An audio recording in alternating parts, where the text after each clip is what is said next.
The lord. ప్రభువైన యేసుక్రీస్తు వారి నామంలో మీకు శుభములు తెలియజేస్తా ఉన్నాను.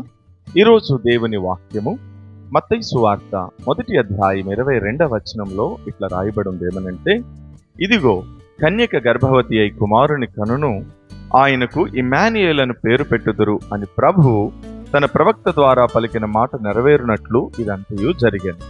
ఇమ్మానుయేల్ అను పేరునకు భాషాంతరమున దేవుడు మనకు తోడని అర్థం.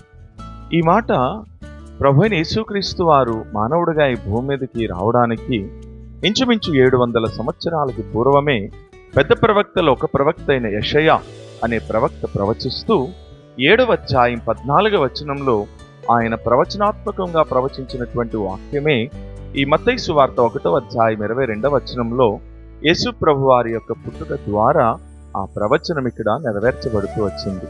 ఈ మాట యొక్క భావం ఏంటి అంటే, ఈ లోకంలో నా అనుకున్నటువంటి వారందరూ కూడా మరి విడిచిపెట్టి వెళ్ళిపోయినప్పుడు ఎటువంటి తోడు లేక ఎంతో దుఃఖములో, వేదనలో, కష్టములో, నిట్టూర్పులో, అవమానంలో బాధపడుతున్నటువంటి మానవుడికి మరి ఎల్లకాలము కూడా నిరంతరము కూడా తోడుగా ఉండడానికి కొరకే దేవుడే మానవుడిగా భూమి మీదకి దిగివచ్చాడు.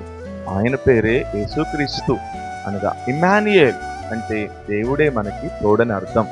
ఈ రోజున ఈ దేవుని వాక్యాన్ని వీక్షిస్తున్న ప్రియమైన సహోదరి సహోదరుడా, నీ జీవితంలో కూడా అందరూ నిన్ను విడిచిపెట్టారా? ఒంటరి వాడివని, ఒంటరి దానివని దిగులుతో, వేదనతో, దుఃఖముతో ఉన్నావా? బాధపడాల్సిన అవసరం లేదు. ఇదిగో ఈ దేవుడు ఇమ్మానుయేల్ దేవుడు. ఈ దేవుని దగ్గరికి వస్తే ఆయన నిరంతరం నీకు తోడుగా ఉండి నిన్ను నడిపిస్తాడు. Thank you. Praise the lord.